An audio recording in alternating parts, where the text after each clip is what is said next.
Hi, my name is Mercy. Welcome back to the channel. I've always wondered something. When people move into like work, what happens? Do you stop being you or do you continue being you? I know that's a weird statement, but that's what we're going to talk about. I had a conversation with a young girl that I have been kind of mentoring over the past few months. And we were talking about, so um, she's an African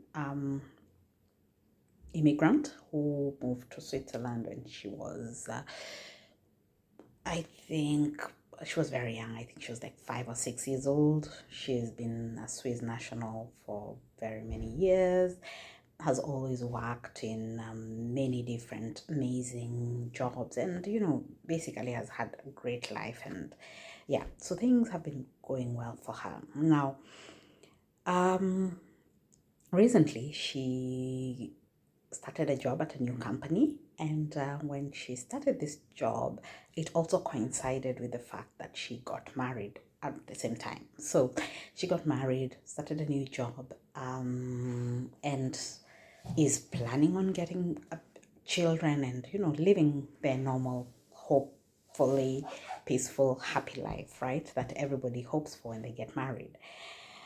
The difference is she got married to a Muslim man, and she has been working towards converting to Islam.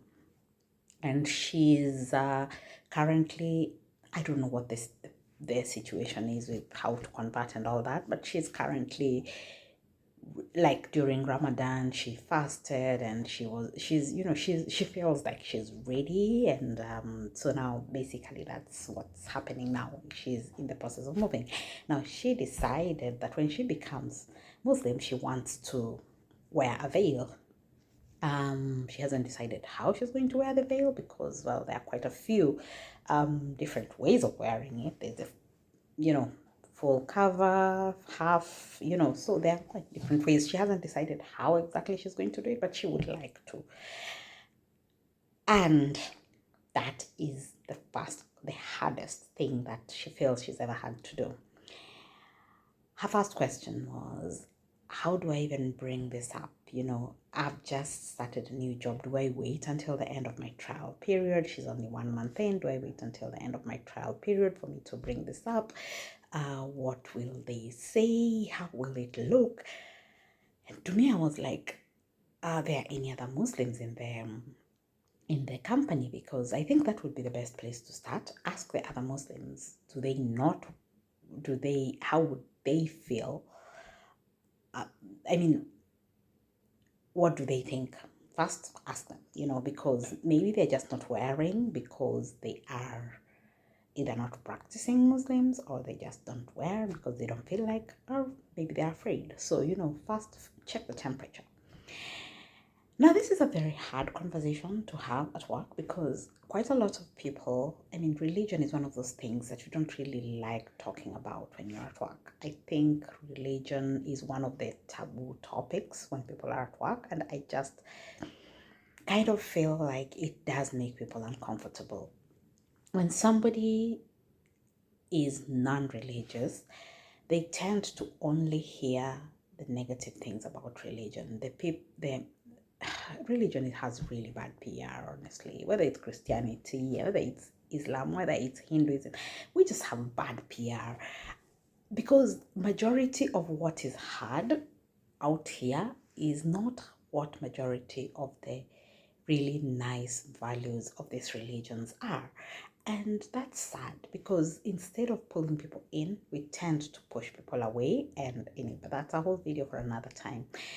So you don't want your colleagues to start looking at you a different way.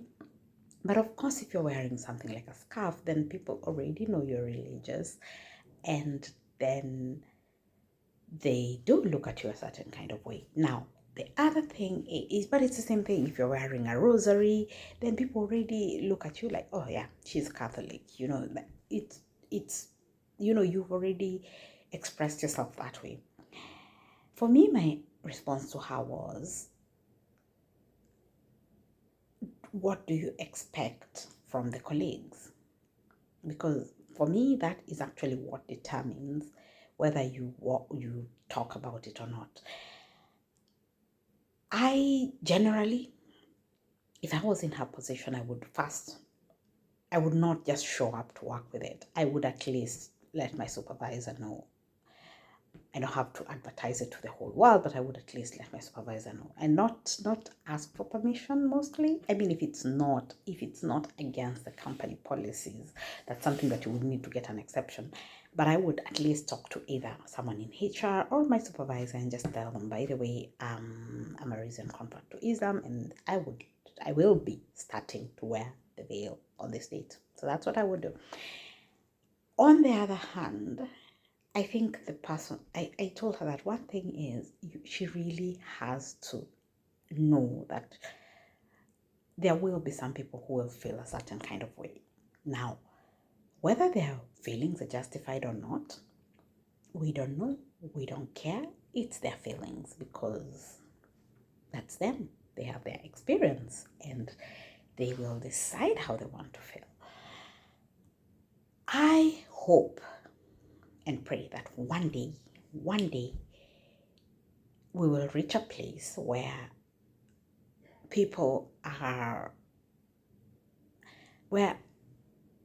I genuinely blame the media for this, because the media has done a very good job of making religious people look like they're really bad. It has made a very good job of making religious people feel like everybody else is against them, and it has made everybody else feel like religious people are against them. I mean, it has done a very good job of just making all of us just, everybody's at war. And that's not true. I honestly think that's not true. If the people who surround me is anything to go by, the extremists are very much outliers. And in as much as sometimes you might be scared, this is something that you might be scared of because you're scared of losing your job, you're scared of doing things like that. I think sometimes it's worth taking the risk, especially if you feel like, I've done my job, I'm doing my job well, I've done everything right, everything else is okay. It's worth taking the risk, because sometimes it's not a matter of what's missing. It's a matter of people don't even know that that's missing. We talk about diversity all the time, but what part are you playing in making sure that your diverseness is seen or appreciated or accepted? I think I've given quite a few times this example in my story, where when I started working in the corporate world, the first thing people asked me was, are you going to cut your locks off? And I was like, why would I cut my locks off? These things save me so much money and save me from having to worry about doing my hair every week. I like the simplicity of it, so why would I cut them off? And everybody was like, yeah, but you're going to go to the corporate world like that? And I was like, why not? But it's because those people, they were genuinely concerned, because they feel like maybe they've had experiences where they've been treated badly or stuff like that, and they just wanted to protect me. But sometimes somebody has to be the pioneer.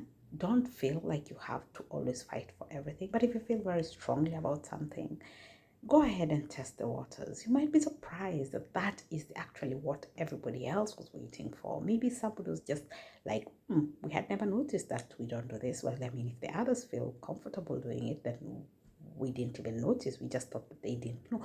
You underestimate how much people, I don't know. Anyway, have a nice day.